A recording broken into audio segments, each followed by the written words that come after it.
the Detroit Lions didn't do the one thing they needed to do: take care of their own business. Their 37-23 loss to the Carolina Panthers has stopped playoff talk in its tracks. It was not just a loss, but a complete dominance by the Panthers that has clearly shaken the confidence of a lot of Lions fans.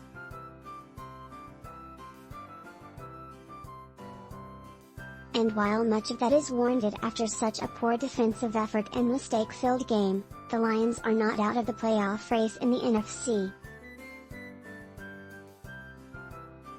Several teams failed to use this opportunity to gain, or extend, ground on the Lions, meaning Detroit's playoff hopes are still very much alive going into the final 2 games of the season.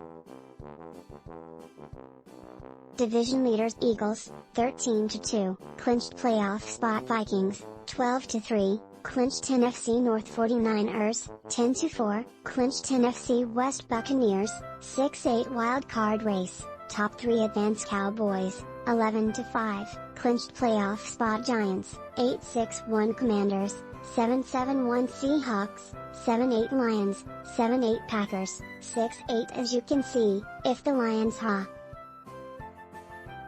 That's the bad news. The good news is that they're in the same position they were before Saturday's games. They're essentially just a half game out of a playoff spot, needing to jump 2 teams for a spot in the playoffs.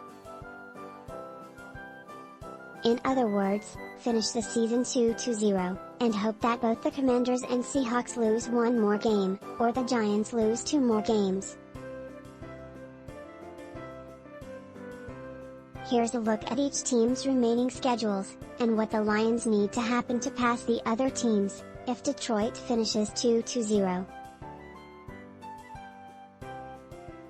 Lions vs Bears, 3-12 at Packers, 6-8 Giants. Lions need 2 losses to jump, vs Colts, 4-9-1 at Eagles, 13-2 Seahawks. Lions need at least 1 loss vs Jets, 7-8 vs Rams, 4-10 Commanders. Lions need at least 1 loss vs Browns, 6-9 Cowboys, 11-5. None of these teams are playing particularly well, but it's going to take another lucky week for the Lions to jump at least 2 of these 3, and that's if the Lions win their final 2 games, which decide. The Giants and Commanders play the Eagles and Cowboys in Week 18, respectively. And while Dallas' win over Philly on Saturday keeps the NFC East in play, an Eagles win over the Saints next week would clinch the division and the no. seed, leaving both Philly and Dallas with essentially nothing to play for in Week 18.